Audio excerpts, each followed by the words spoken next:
Helicopter থেকে প্রাণঘাতী অস্ত্র থেকে বিক্ষোভকারীদের উপরে গুলি করার শেখ হাসিনার নিজের মুখে দেওয়া অডিও নির্দেশ এখন আমাদের হাতে। খুনি হাসিনার ক্ষমা নাই। অনেকে বলছেন এটা পাবলিক করতে, সেটা আপাতত করা যাচ্ছে না।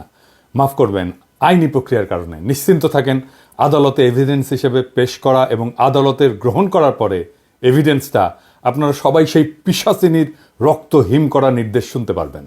আমাদের টিমের অনুরোধ রাখতেই হচ্ছে, এইটা পাবলিক হইলে এভিডেন্স হিসেবে দাখিলের ক্ষেত্রে আইনি সমস্যা থাকতে পারে বলে জানাইছেন ওনারা। তাই আমরা চাই হাসিনার শাস্তি।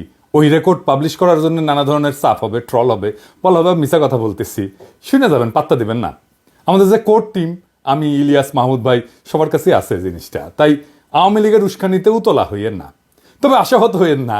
তা একেবারে আজকে বিনা জিনিসে ফেরাবো না, খুশি করে দিব শেষে। যেগুলো আদালতে এভিডেন্স হিসেবে দেওয়া হবে না, তার থেকে কিছু শোনাবো, পরে আসতেছি ওই ব্যাপারে। আমি কইছিলাম হাসিনার বাসন নাই, পশ্চিম তারে ছাই দিয়া ধরবে। দেখেন, হিউম্যান রাইটস ওয়াচ প্রতিবেদন দিছে প্রফেসর ইউনূসের কাছে। সেইখানে পুলিশদের নিজেদের ভাষ্যেই প্রমাণ পাওয়া গেছে কতটা নৃশংস হত্যাযজ্ঞ চালানো হয়েছিল। এখানে বলা হয়েছে যে পুলিশ বিক্ষোভকারী ছাড়াও তাদের আশেপাশে বাসাবাড়ির জানলা গেটে দাঁড়ায় থেকে দেখতে থাকা মানুষের উপরে যারা সাক্ষ্য দিতে পারে তাদের উপরে গুলি চালাইছে, যেন কেউ নৃশংসতার সাক্ষ্যটা দিতে না পারে। এই যে এখানে লেখা আছে, পুলিশই বলছে যে এই নৃশংসতা চালানোর নির্দেশ রাজনৈতিক নেতৃত্বের কাছ থেকে আসছিল। পুলিশ অবশ্য নিজের মুখেও বলছে, যেমন ধরেন এই যে এই ভিডিওটা, আমাদের উপর নির্দেশনা আছে, আজকে যদি আপনারা বের হন আমরা কিন্তু ডাইরেক্ট গুলি, আমাদের ব্যবস্থা আমরা নিব। শীর্ষ কর্মকর্তা সিসিটিভি দেখছে, ভিডিও গেমস যেমন খেলে এরকম দেখে দেখে দায়িত্বরত কর্মকর্তাদের এমন ভাবে গুলি করার নির্দেশ দিচ্ছিল যেন তারা ভিডিও গেম খেলতেছে। পুলিশের গুলি করার নিয়ম পায়, সেখানে গুলি না করে শরীরের বিভিন্ন প্রধান অঙ্গ প্রত্যঙ্গে সিসার বুলেট ব্যবহার করে গুলি করছিল, শরীর লক্ষ্য কইরা। এমনকি যখন তাদের জীবনের উপরে, মানে পুলিশের জীবনের উপরে আঘাতের কোনো ধরনের শঙ্কা ছিল না। ব্যারিস্টার আরমান র্যাব টিএফআই সেলের আয়না ঘরে বন্দি ছিল, সেই সেলটা আবিষ্কার করা হয়েছে। সেখানে 1000-এর উপরে বন্দি থাকতো, অবিশ্বাস্য সংখ্যা। 8টা কবর সেল আবিষ্কার হয়েছে, 3 ফিট বাই 4 ফিট, যেখানে শুধু বসে থাকা যায়, শোয়াও যায় না। অনেক এভিডেন্স নষ্ট করা হইলো। পুরা স্থাপনা বিস্ফোরণে উড়ায় দেওয়ার পরিকল্পনা করছিল জল্লাদেরা, যেন এই এভিডেন্স বাইরে না আসে। ওই দিন যেন ফিরে না আসে, হাসিনার দিন, সেটা নিশ্চিত করার জন্য বিশাল কাজ বাকি আছে ভাইরা। এখনই ক্ষান্ত দিয়েন না। অনেকে বলছেন যে সিরিয়াজে 1 মাসে করলো, তা আমরা 6 মাসে কেন করতে পারি নাই? তার উত্তর হচ্ছে, আমাদের পুরো একটা হোস্টাইল প্রশাসনের সাথে কাজ করতে হচ্ছে। পুরাই তো হাসিনার প্রশাসন। বিপ্লবের পক্ষের শক্তিকে দূরে সরিয়ে রাখা হয়েছিল, তাই আমাদের ক্রুশিয়াল শক্তিকে কাজে লাগাতে পারে নাই সরকার। বিপ্লবের শক্তি নানা ধান্দায় ব্যস্ত হয়ে গেছে। তো এই কাজকে ফ্যাসিলিটেট করার জন্য যে প্রভাব, ইনফ্লুয়েন্স দরকার, তেমন মানুষের সংখ্যা তো কম। তবে কাজ হইতেছে, ভরসা রাখেন।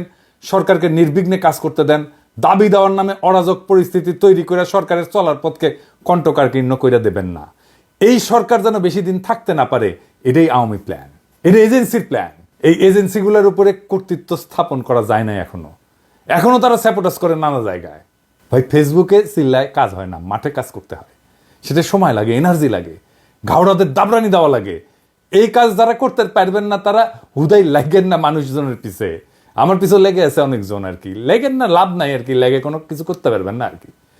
আমাদের এই মুহূর্তে করণীয় হইতেছে প্রফেসর ইউনূসের সরকারকে সর্বাত্মকভাবে সহায়তা করা। প্রফেসর ইউনূসকে বলতে হবে যে আপনার উপদেষ্টা পরিষদ পুনর্গঠন করেন, দক্ষ তরুণদের উপদেষ্টা পরিষদে অন্তর্ভুক্ত করেন।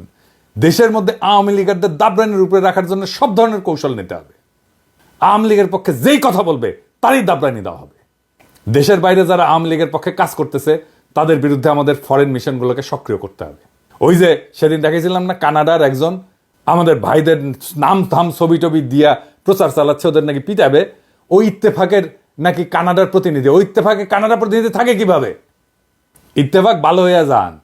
হাসিনার লেসপেন্সারি করেছে আপনার মালিক, এখন এই সমস্তকে আশ্রয় দিতেছেন, সামাজিক প্রতিষ্ঠা দিতেছেন। পুলিশে যারা অসহযোগিতা করতেছে তাদের নির্দয়ভাবে অব্যাহতি দিতে হবে। তারপরে সবার সম্পদের খোঁজ নিয়ে টান দিতে হবে। ইন্ডিয়ান সকল ইন্টারেস্টকে, সকল পণ্যকে বর্জন করতে হবে। ইন্ডিয়ার সাথে লটর পটর যারা করতে যাবে তাদের সামাজিকভাবে লজ্জা দিতে হবে। মিডল ক্লাস আর আপার মিডল ক্লাসের মধ্যে যারা আওয়ামী লীগের পক্ষে আওয়াজ তুলতেছে, কাজ করতেছে, তাদের দৌড়ানির উপরে রাখা হবে। সোশ্যাল মিডিয়া ফলো করা হবে। এদের সবার অপ্রদর্শিত আয় আছে, ফাইল ওপেন করেন, কিছু করতেও হবে না, শুধু ফাইল ওপেন করেন, পেটের গু শুকায় জিলাপি ঘুটা হয়ে যাবে।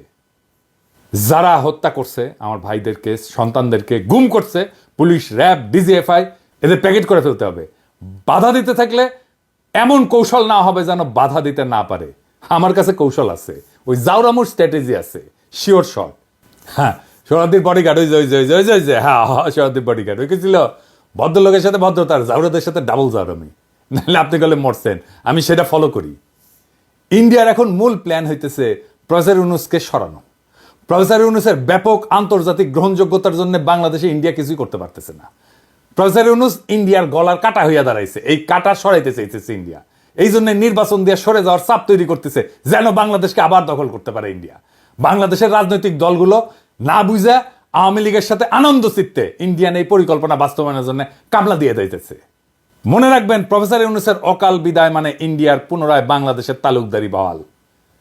এই জন্যেই ফেব্রুয়ারিতে আওয়ামী লীগ কঠোর আন্দোলনে যাবে বলছে। আর বিএনপি নাকি সরকারকে সঠিক পথে আনতে আন্দোলনে নামবে। কোন পথে গেছে সরকার? কোন বেপথে গেছে সরকার? সঠিক পথ মানে কি?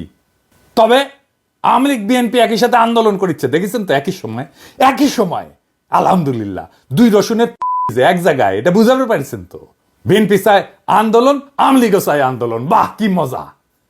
সরকারকে নাকি নির্বাচনে বিলম্বের যৌক্তিকতা তুলে ধরতে হবে, তাই নাকি? বহুত খুব সালাউদ্দিন সাহেব, আমরাই সরকার, এটা আমাদের সরকার, আপনার না হইতে পারে, আমরাই দিব যৌক্তিকতা। ড্যাং ড্যাং করতে তো গেছিলেন ক্যান্টনমেন্টে যে সরকার গঠন করার জন্য। এখন সরকারকে অন করেন না, না এখন সরকার আপনার না, আমাদের সরকার, আপনার না হইতে পারে, তবে দিব, আমরাই দিব যৌক্তিকতা। আগামীকাল দেই, হ্যাঁ মাইনে নেবেন, আমি শিওর। একটা দিন টাইম দেন, মেলা কাজ করার লাগিচ্ছে তো, একটা দিন টাইম চাচ্ছি, খুশি করে যৌক্তিকতা দিয়ে দিমুনি, আমি দিমুনি। জানেন তো সালাউদ্দিন ভাই, আমার যুক্তি গলে শিওর শট। সরকারের দিকে বাউন্সার ছুঁড়েন না, প্রত্যেক বাউন্সারে ছক্কা হাঁকামুখো প্রমিস করলাম।